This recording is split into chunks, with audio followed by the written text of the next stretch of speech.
और आगम ग्रंथों में ये पढ़ने को मिलता है, राग जो है वह माया और लोभ में गर्भित किया है राग को, और क्रोध और मान में द्वेष को गर्भित किया।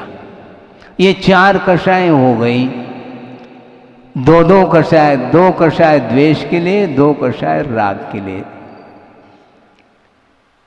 यानी जो राग और द्वेष कर रहा है वो वस्तुतः कषाय कर रहा है। ये हाँ, तुम बहुत कषाय करते हो, ऐसा करने से उसको बुरा और लग रहा है। अब बोलो आप, वो राग भी कर रहा है, तुम कषाय कर रहे हो, ऐसा कहेंगे हम कषाय थोड़ी कर रहे हैं। अरे कषाय नहीं कर रहे हैं तो ये राग उत्पन्न हुआ कैसे? बिना कषाय के हुआ क्या? राग का आधार कौन? लोभ, माया और लोभ। द्वेष का आधार कौन? क्रोध और मान। अहंकारी व्यक्ति कभी भी दूसरे को नहीं चाहता। हाँ, दूसरे को चाह नहीं सकता, अपने बराबर बनाना नहीं चाहेगा वो। हाँ, अपने बराबर उसको बना लेगा तो जितने भी लोग आते थे वो बढ़ जाएंगे। हैं 500 व्यक्ति हमारे पास आ रहे हैं अभी एट प्रेजेंट, हैं, और वो बढ़ जाएंगे, 250 उधर जाएंगे, 250 इधर आएंगे। इसलिए हम किसी को ज्ञान दान देना पसंद नहीं करते। ये है क्योंकि अहंकार, यानी दूसरे को चाह नहीं रहा, इसका अर्थ उसके प्रति द्वेष भाव है। द्वेष भाव के बिना ये ईर्ष्या जागृत नहीं होती, वो आगे ना बढ़े। उसके अंदर है और बोल क्या रहा है? सुखी रहे सब जीव जगत के। ये क्या बोल रहे हो? किसको सुनाना चाह रहे हैं हमें बताओ? सभी जीव सुखी रहे तो सबको सुखी बनाओ ना ज्ञान के माध्यम से। क्यों नहीं बनाना चाहते आप? सबको दो, सबके लिए ज्ञान को परोसो, अध्यात्म को परोसो, सिद्धांत को परोसो। तो इसीलिए हम ये कह रहे थे कि वस्तुतः ज्ञान का उपयोग गुण को ग्रहण करना है और दोषों से बचने के लिए ज्ञान काम करता है। उसी का नाम सम्यक ज्ञान है, वही प्रमाणभूत ज्ञान माना है। हाँ, वही प्रमाणभूत ज्ञान माना है। और ज्ञान होने के, क्योंकि उन्होंने कहा ना सम्यक और ज्ञान गुण के बल से, हाँ, सम्यक और ज्ञान गुण के बल से समस्त अन्य मार्गों से वो दूर रह करके विशेष रूप से वह जिन्होंने मोक्ष मार्ग को जान लिया है उसी व्यक्ति के लिए वह साम्य भाव आ सकता है। विषयों में समता भाव रखने वाला जो व्यक्ति है वह बिना मोक्ष मार्गी संभव नहीं। मोक्ष पथ पर जो आरूढ़ नहीं है उसके जीवन में साम्य भाव भूल जाओ। हाँ, और मोक्ष मार्ग पर आरूढ़ हो गया फिर भी साम्य भाव नहीं है तो वो क्या कहलाएगा महाराज? वो क्या कहलाया हमें बताओ ना? वह द्रव्यलिंग माना जाएगा, इसके अलावा और क्या है वो? क्योंकि ज्ञान भी है उसके पास, हाँ? सब कुछ है, भाव नहीं है। वह सारी क्रियाओं को कर रहा है और वह बोध भी दे रहा है दूसरे के लिए, किंतु उस ज्ञान के बल से वह विषयों में साम्य भाव रख नहीं पा रहा है, इसलिए वस्तुतः वह मोक्ष मार्गी नहीं है।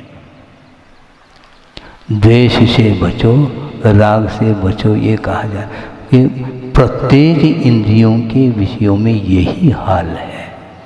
इसलिए गुरुदेव कितना उनकी दृष्टि तो देखो, आगम में नहीं मिलेगा आपको कि कहाँ कहा ज्ञान को दर्शनवत बनाओ, पलटते रहो आगम को, नहीं मिलेगा, लेकिन इनडायरेक्ट मिलेगा, क्योंकि विषयों में साम्य भाव रखना ये उद्देश्य है हमारा। और विषयों में साम्य भाव जो होगा वह जब तक ज्ञान में निर्विकल्पता नहीं आएगी तब तक वो साम्य भाव से कोसों दूर है। वह चर्चा कर सकता है साम्य भाव संबंधी, किंतु समता भाव उसके अंदर नहीं आ सकता है। हाँ, इसलिए अवग्र से आगे न बढ़ो। ये राग देश से ऊपर उठने के अपेक्षा से कहा गया है, हर समय नहीं लेना। हाँ। नहीं तो हम अपने दोषों को भी नहीं जानेंगे, हैं? क्योंकि अवग्रह से आगे हम बढ़ना ही नहीं है। दो दोष है क्या नहीं, इसका परिज्ञान कैसा होगा मुझे बताओ। मतलब गुरुओं के शब्दों को पकड़ करके इस प्रकार बहुत दुरुपयोग करना चाहता है, ये गलत बात। हाँ, दोष और गुण का परिज्ञान जो होगा वह अवग्रह के आगे बढ़ने पर ही होगा।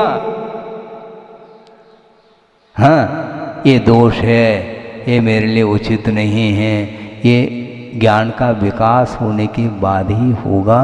और जिसके अंदर विवेक नहीं है, विवेक का अर्थ क्या होता है? विवेक का अर्थ विभाजन होता है। किसका विभाजन? गुण और दोष का विभाजन। और गुण और दोष का विभाजन करने की कला जिसके अंदर नहीं है, कलाकार तो वो कला नहीं, हाँ, बचने की अपेक्षा से, तब तक वह साम्य भाव रख नहीं पाएगा। क्योंकि हर्ष विषाद हुआ, वहां पर विवेक समाप्त हुआ। सम्यक ज्ञान है ना हमारा, हाँ रखो आप सम्यक ज्ञान, हम कहाँ कह रहेंगे, किंतु सम्यक ज्ञान और सम्यक्त्व के माध्यम से अपने को राग द्वेष नहीं करने रूप साम्य भाव को धारण करना है। और सम्यक तो ज्ञान है और फिर भी वह नहीं कर पा रहा है, तो हम क्या कर सकते हैं? ये हो गया। इदम तो व्यवहार चारित्रम, ये व्यवहार चारित्र है महाराज। कौन सा? साम्य भाव। अभी निश्चय चारित्र नहीं आया और इसमें पसीना आ रहा है अपन को, क्योंकि प्रवृत्ति में साम्य भाव आता है। तुलना जब की जाती है तो उस समय तुलना करते हुए भी उसमें साम्य भाव रखना। ज्ञान दोनों का हो रहा है, किंतु दोनों का ज्ञान होते हुए भी उसमें साम्य भाव रखना, किसी का प्रतिकार और किसी का ग्रहण नहीं करना है। सुगंधी आने लगी, आने दो। इधर से दुर्गंधी आ रही है, नहीं ये तो क्या व्यवस्था करते हैं आप लोग। इधर से दुर्गंधी आ रही है। सुगंधी के लिए तो एंट्री, दुर्गंध के लिए नो एंट्री। तो ये भेद किया आपने, किंतु साम्य भाव रखो। दोनों में साम्य भाव, यानी दोनों का ज्ञान तो होगा, किंतु उसमें हर्ष विषाद रूप परिणति नहीं होगी, उसी का नाम साम्य भाव कहा। हम हटाएंगे नहीं उस पदार्थ को, हटाने का भाव आ गया तो साम्य भाव रहा नहीं। ग्रहण का भाव आ गया तो साम्य भाव, क्योंकि उसके प्रति आकर्षण हो गया। जहां पर आकर्षण विकर्षण है वहां पर समता नहीं है, ये क्लियर है। कितनी कोशिश, ये और बृहद टीका लिखो, इससे कोई प्रयोजन नहीं होने वाला। यह व्यवहार चारित्र है साम्य भाव, इसमें शत्रु आ जाए मित्र आ जाए, इसमें समान भाव रखना। ज्ञान तो हो रहा है, ज्ञान होगा ना, क्या क्यों नहीं होगा, ज्ञान तो होगा, लेकिन उसमें किसी भी प्रकार से प्रतिकार और ग्रहण का भाव नहीं। बहिरंग साधकत्वेन वीतराग चारित्र भावनोत्पन्न परमात्म तृप्ति रूपस्य निश्चय सुखस्य बीजम।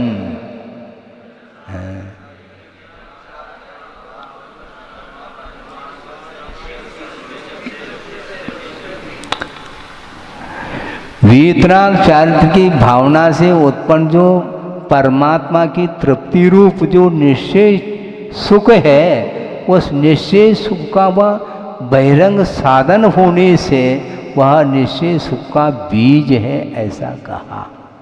यानी समता को भी निश्चय सुख का बीज, और निश्चय सुख नहीं, समता भी। बहुत आगे बढ़ना है, अभी समता में प्रवेश नहीं हो पा रहा, और वह साम्य भाव भी वह किसका बीज है? निश्चय चारित्र का या निश्चय सुख का वह बीज है, ऐसा कहा। तदपि निश्चय सुखम पुनः अक्षय अनंत सुखस्य बीजम इति।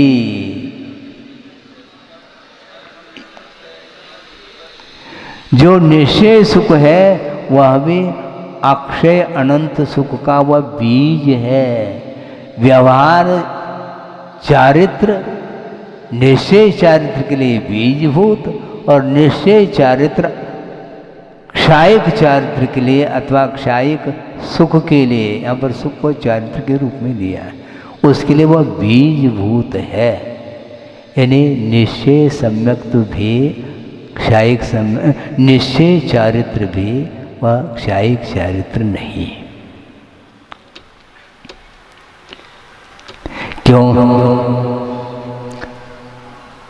क्योंकि वह शुद्धोपयोगात्मक है, वह शुक्ल ध्यानात्मक परिणति है, और शुक्ल ध्यान आत्मा का स्वभाव नहीं। शुक्ल ध्यान यह आत्मा का स्वभाव यदि होता तो सिद्ध परमेष्टि उनमें भी शुक्ल ध्यान होना चाहिए, जबकि वह ध्यान का फल प्राप्त हुआ है उन्हें। इसलिए शुक्ल ध्यान भी अक्षय सुख के लिए वह बीजभूत है, स्वयं अक्षय सुखात्मक नहीं। ये परस्पर में साध्य साधन की चर्चा चल रही है। व्यवहार चारित्र का अर्थ एकदम जो है शरीराश्रित नहीं है लेना।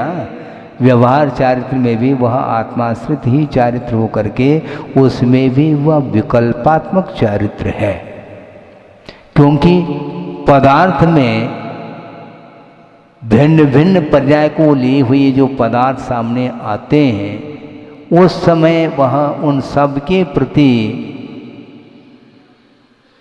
भेद नहीं करता हुआ उसको जान लेता है।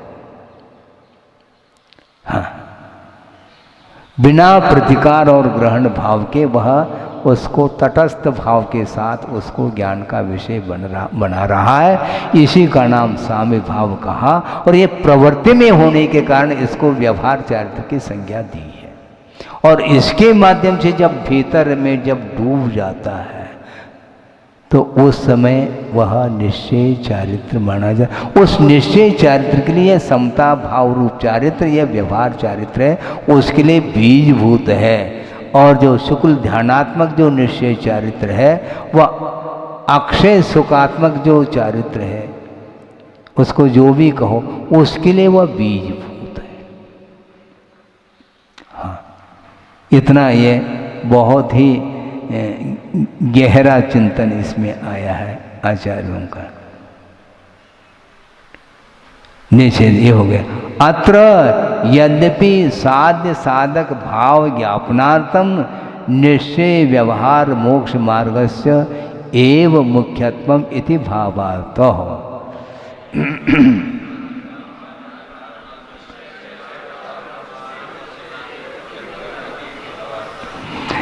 यहाँ पर यद्यपि साध्य साधक भाव को ज्ञापित करने के लिए निश्चय और व्यवहार मोक्ष मार्ग की मुख्यता को लेकर के वर्णन किया है, ऐसा इसका भावार्थ है।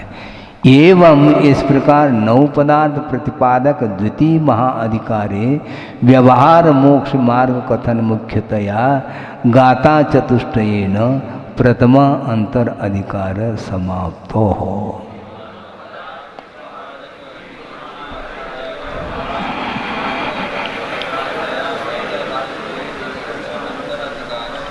इस प्रकार नौ पदार्थ के प्रतिपादन करने वाला जो द्वितीय महाअधिकार है, उसमें व्यवहार मोक्ष मार्ग के कथन की मुख्यता के साथ 4 गाथाओं के माध्यम से यह प्रथम अंतर अधिकार समाप्त हुआ है।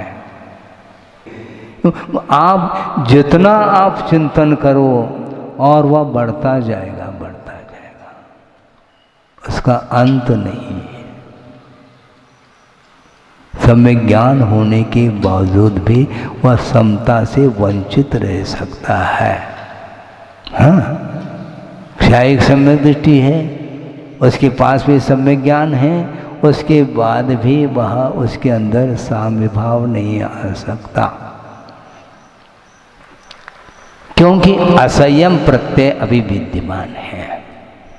असंयम की भूमिका में वह विपाक विषय धर्म ध्यान भी नहीं कर पाएगा। वह भिड़ेगा ना, लड़ना भिड़ना ये कही है, वो लड़ेगा, वो उसमें स्वामित्व का भाव नहीं, छूट नहीं रहा है। और इसी प्रकार ज्ञान के प्रति भी स्वामित्व भाव आ सकता है। क्या ज्ञान के प्रति भी मेरे पास कितना ज्ञान है, मेरे पास मतलब ऑनरशिप आ गया। इतना ज्ञान किसी के पास नहीं सिवाय मेरे सिवाय किसी के पास भी इतना ज्ञान नहीं है। ऐसा जो भाव है ये स्वामित्व भाव माना जाएगा। कदम कदम पर महाराज ये बहुत पहनी दृष्टि होनी चाहिए, चोरी के भाव आ जाता है। हाँ हाँ,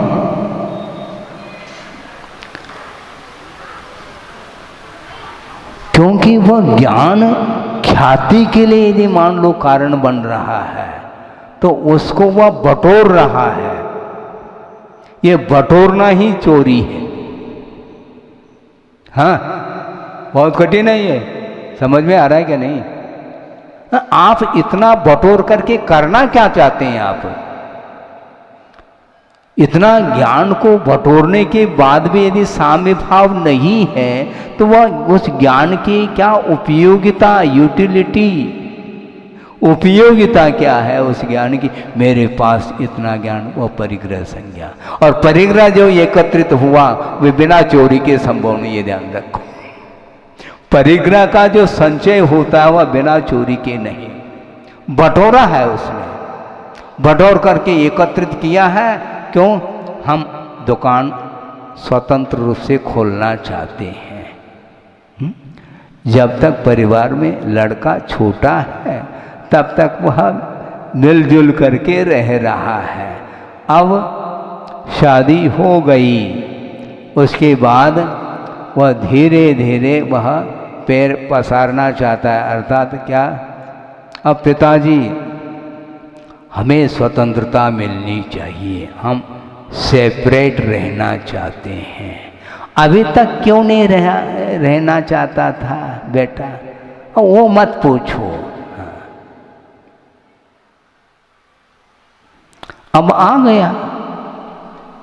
मतलब पिताजी ने कमा करके उसको रखा है और उसको लेकर के वह बाहर जा रहा है। बटोरने का अर्थ है और कोई विशेष बात नहीं इसमें, अदत्ता दानम स्तेयम है ये। अरे आगम में लिखा हुआ है, आपने आगम लिखा है क्या? नहीं तो आगम नहीं लिखा तो मेरे पास मेरा इतना ज्ञान, मेरे पास इतना ज्ञान, ये जो भाव आ रहा है ये चोरी का, ये पराई वस्तु है। हाँ? अदत्ता दानम, वो क्या करता, बहुत चतुर होता है, किसी भी प्रकार से उगलवाना चाहता है। ये सब चोरी के लक्षण है, ध्यान रखो। इसमें सरलता नहीं है। जहां पर घुमावदार है वहां पर चोरी है, वह सरल नहीं है वो।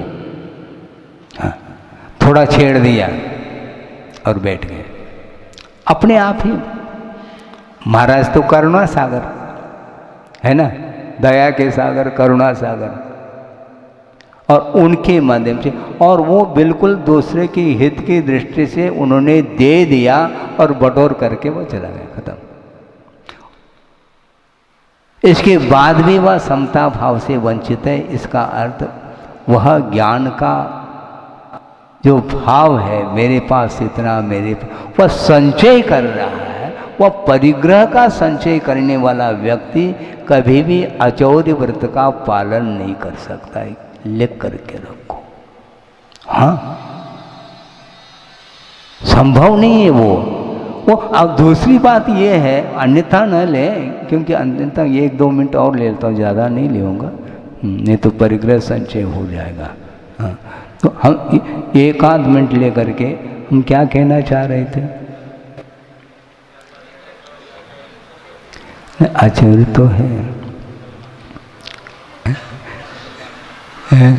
तो वो तो हो गया, उगलवा है, सब कुछ हुआ। देखो ऐसा होता है, कह तो रहे थे। हाँ, आचार्य व्रत का पालन, ये भी कहा हमने। वो याद आ जाए तब कह पाऊंगा, इसीलिए ज्ञान का स्वामी भाई नहीं हूं। है? बहुत कठिन है ये। हाँ, बहुत अच्छा विषय आने वाला था, लेकिन वह स्लिप हो गया।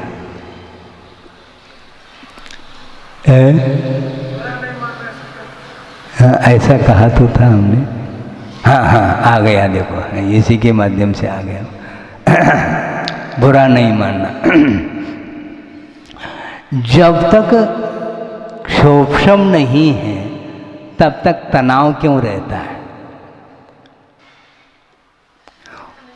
सुनो तो, जल्दी नहीं करो। क्षोभम जब तक नहीं ज्ञान का, तब तक तनावपूर्ण स्थिति में है, टेंशन में है। और टेंशन वह मुक्त कब हुआ? ज्ञान आ गया, इतना ही नहीं, उनके बराबर आ गया। आ गया? ये चल रहा था, टारगेट उसका ये था, उनके पास जितना ज्ञान है उतना मेरे पास होना चाहिए। जब तक नहीं तब तक टेंशन टेंशन टेंशन, तनाव तनाव तनाव। और जिस दिन आ गया वह सुख की नींद ले रहा है, मतलब ज्ञान सुला रहा है उसको। हाँ, ज्ञान के नहीं होने से निद्रा भंग हो रही है, और ज्ञान होने के बाद वह निश्चिंतता के साथ सो रहा है। जो हमने टारगेट बनाया था वो हो गया। क्योंकि तनाव इसलिए था क्योंकि सबके बीच में मैं जाता हूँ और नीचे देखना पड़ता है मुझे, क्योंकि एक से एक दिग्गज बैठे हैं और उनके सामने हमें नीचे देखना पड़ता है। अब उनके बराबर आ गए अपन। ये सब क्या, इसके लिए वो पुरुषार्थ किया और बटोरता बटोरता बटोरता चला जा रहा है वो। हाँ, लेकिन उस ज्ञान की कोई भी उपयोगिता नहीं, उसके माध्यम से साम्य भाव नहीं, वह सम्यक अपने निश्चय चारित्र के लिए कारण होना चाहिए। वह साम्य भाव यानी व्यवहार चारित्र से भी वह शून्य है। हाँ, व्यवहार चारित्र नहीं आया क्योंकि कंपैरेटिवली स्टडी हो रही है, उनको इतनी मात्रा में है तो मेरे उतने मात्रा में होना चाहिए। और हो गया, मान लो क्या कर लिया तुमने? हाँ, पहाड़ उठा लिया है? इतनी मेहनत करके गया, वहाँ तक पहुँच गया और बस 2-4 दिन हुए नहीं, इसका दुगना ज्ञान उसके अंदर आ गया। अब पुनः तनाव, नाव में नहीं बैठ पा रहा, वो समता रूपी नाव में बैठ नहीं पा रहा है, इसलिए हर बार तनाव तनाव तनाव। इसका अंत नहीं। गुरुदेव ने ये कहा था कि संसार का जब तक अंत नहीं होगा तब तक यह तुलनात्मक ज्ञान की परिणति रहेगी। इसलिए प्रयोजन भूत जो तत्व है, परिचय के ऊपर विजय प्राप्त करो। आप समर चाहते हैं, श्रद्धान है समर तत्व के ऊपर, ये कौन सा श्रद्धान है तुम्हारा फिर है? संवर तत्व पर श्रद्धान होना चाहिए। और अज्ञान परिचय सहन कर लो ना, क्योंकि उसके माध्यम से भी संवर हो रहा है। नहीं, ये संवर ठीक नहीं, ये ठीक नहीं। तो इस प्रकार उसकी वृत्ति होती है। इसलिए समता भाव जब तक नहीं है तब इसका अंत नहीं। सौधर्मेंद्र को आनंद जो आ रहा है ना हाँ, वो क्यों आ रहा है? दृष्टि है उस पर। सौधर्मेंद्र को इसलिए आनंद आ रहा है, उसके अंडर में पूरे सभा, किसकी सभा? सौदर इंद्र की सभा, सामान्य देव की सभा नहीं, वह सभासद है। ये है सौधर्मेंद्र।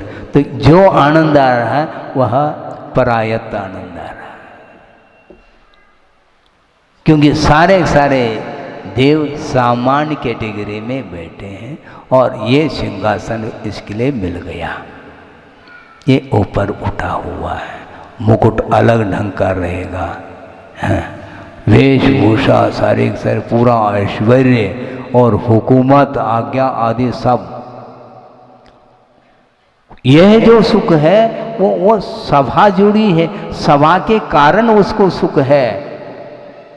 हाँ, तो यही स्थिति बनती है प्राय करके कि हमेशा जो है ना एक दूसरे की तुलनात्मक दृष्टि से कम वेशी को लेकर के वैभव मिलता है, इसलिए वह हमेशा दुखी रहता है। इसलिए साम्य भाव नहीं आ सकता, ये इसका आशय था।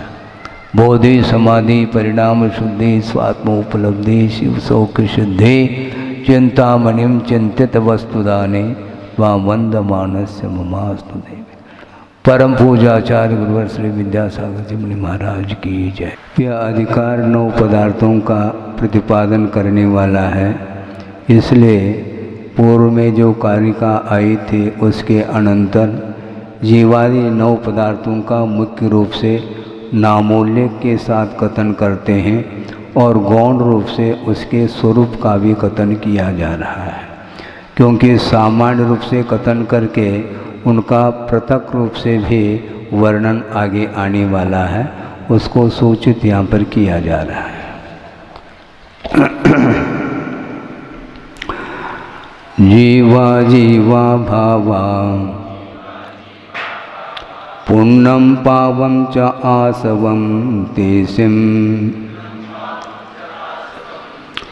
संवर्णिजर बंधु मोको यहवन्ति ते अट्ठा। जीव अजीव भाव अर्थात पदार्थ लिया है। पुण्यम पावम च पुण्य और पाप और इनका आश्रव, संवर निर्जरा बंध और मोक्ष, इस प्रकार ये 9 पदार्थ माने जाते हैं। पुण्य और पाप को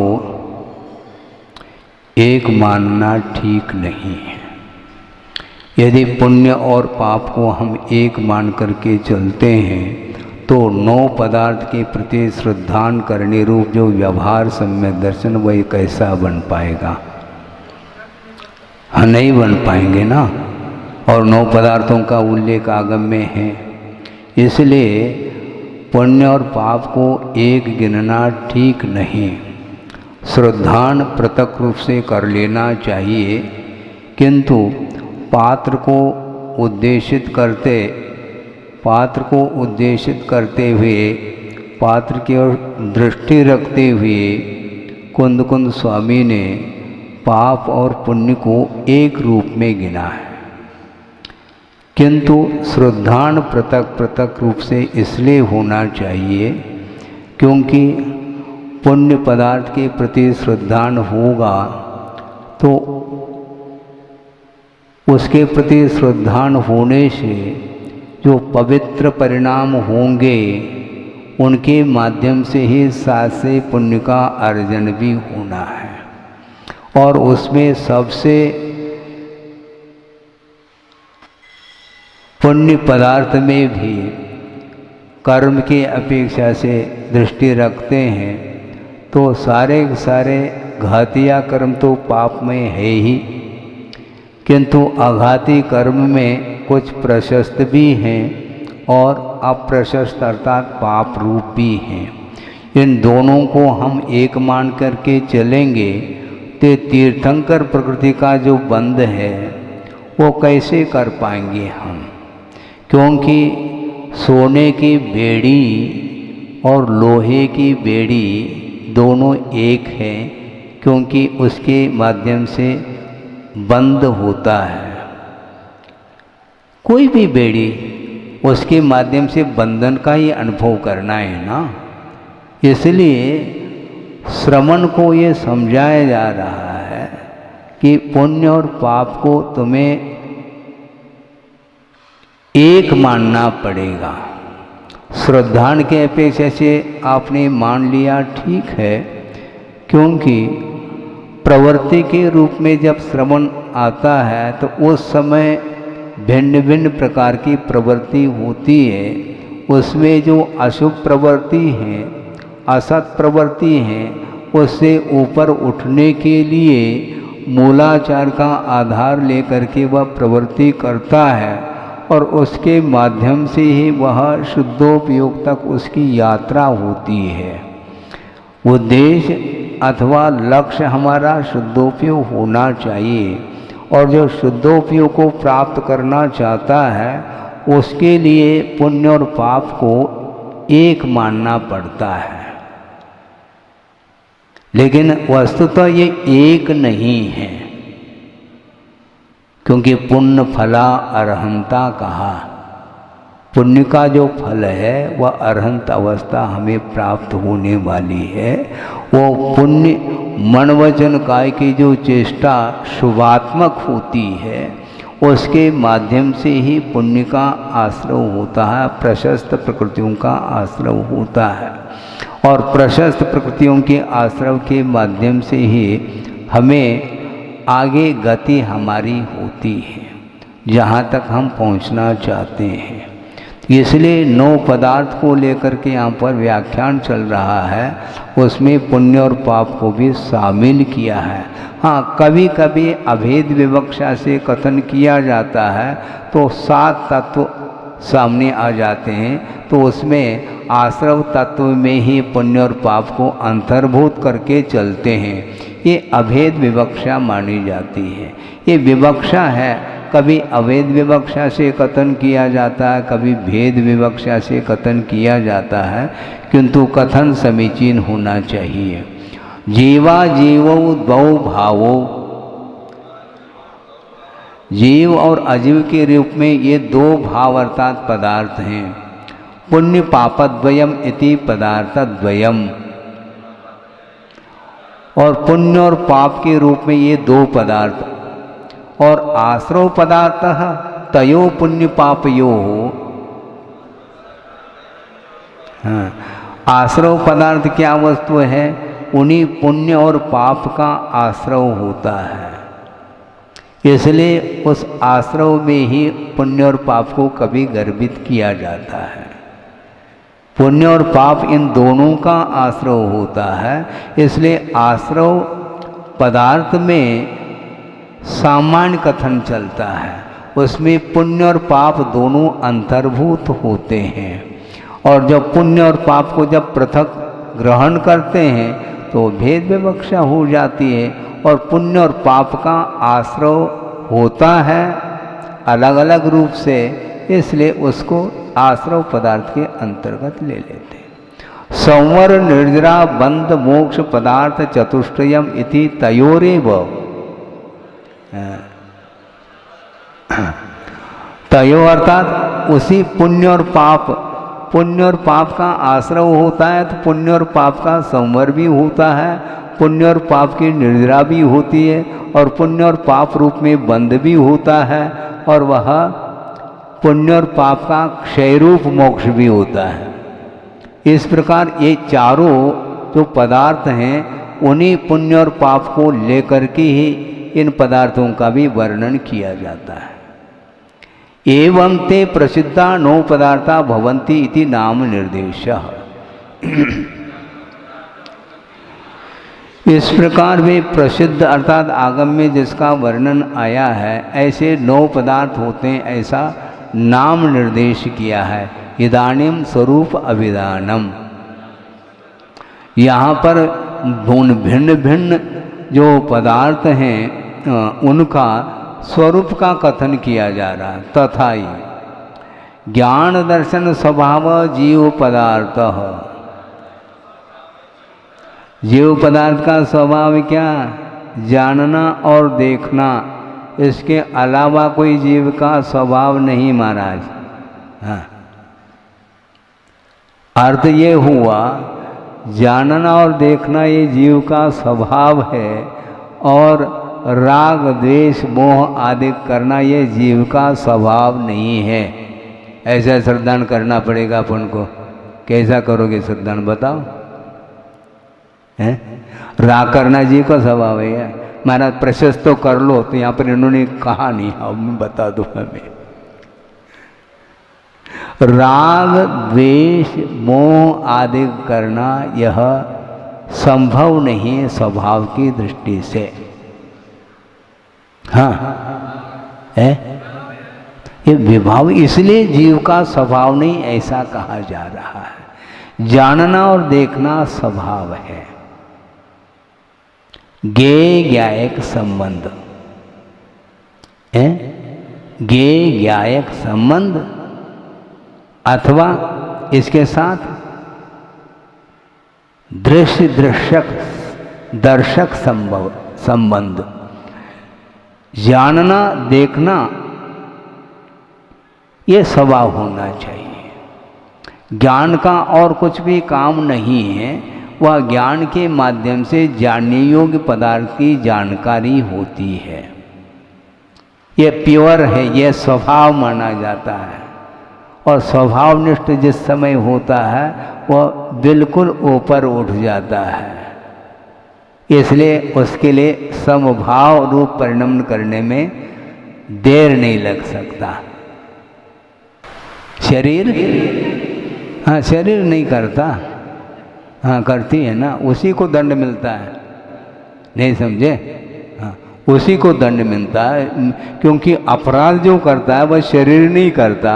शरीर के आधार से आत्मा ही अपराध करती चली जाती है।